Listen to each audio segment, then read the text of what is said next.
let's just focus a little bit more here on Nancy Reitbol. She's a missionary. She gives her life to helping others, and her pastor describes her as salt of the earth. And he joins me now live. He's John Monroe, pastor at Calvary Church in Reitbol's hometown of Charlotte, North Carolina. Pastor, welcome back to the show. And, just first to the point, the fact that, you've been in touch with Nancy Reitbol's husband, David, and to think a week ago, he was thinking about planning a funeral, and here she is, eating yogurt and able to get on this plane. He watched her get on the plane via Skype? Yes, he did. He was able to watch the proceedings live, and he was absolutely overwhelmed. His description was that these are tears of joy, unbelievable joy, unbelievable thankfulness, above all to the Lord who's brought them through this. Also, of course, to all of the people who made this possible, from the State Department, Emory University, the CDC, and all of that. But above all, very thankful to the Lord. He said he just couldn't believe that the Lord in his grace has brought Nancy, whom he described as my beautiful bride, home. So this is a great day of celebration, and how the tide has turned in the last few days, Brooke. Absolutely. It's been incredible and stunning to watch the science and the effects within both Nancy and the doctor. But let's go back to her husband, because he was doing the charity work as well. I'm wondering, how is his health? Is he in the clear? Yes, so far he's in the clear. Obviously, they still check him for fever several times a day, but he is doing very, very well.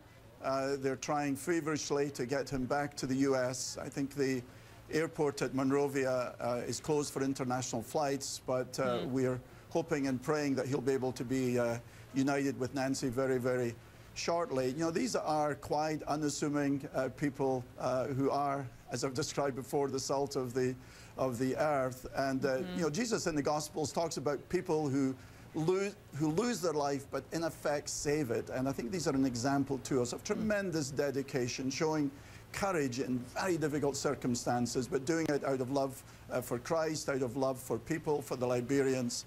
And they are so thankful that God has acted and answered their prayers, as we and people throughout the world, Brooke, have prayed for them.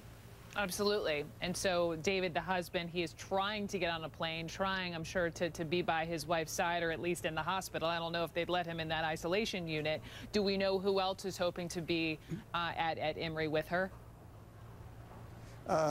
Their two sons, Jeremy and Brian, are there. Some friends of the family are there.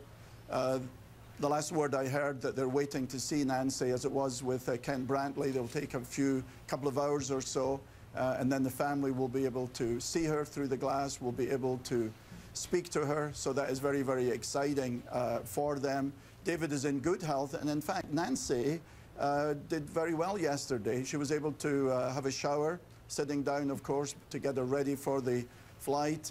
She was able to stand up and look out of the window. So I think she, in the circumstances, is doing very well. And I think coming off on this stretcher was a sort of precautionary item, rather than her walking, which could be very, very tiring for her, because she is still very, very weak, but is making good progress. And again, we rejoice in that. This has just been incredible that in these few days there's been this turnaround, because when we first got the news, it was very, very dire. And while the White Bulls had their faith in God, there were times of sadness and great uncertainty as to the future, obviously.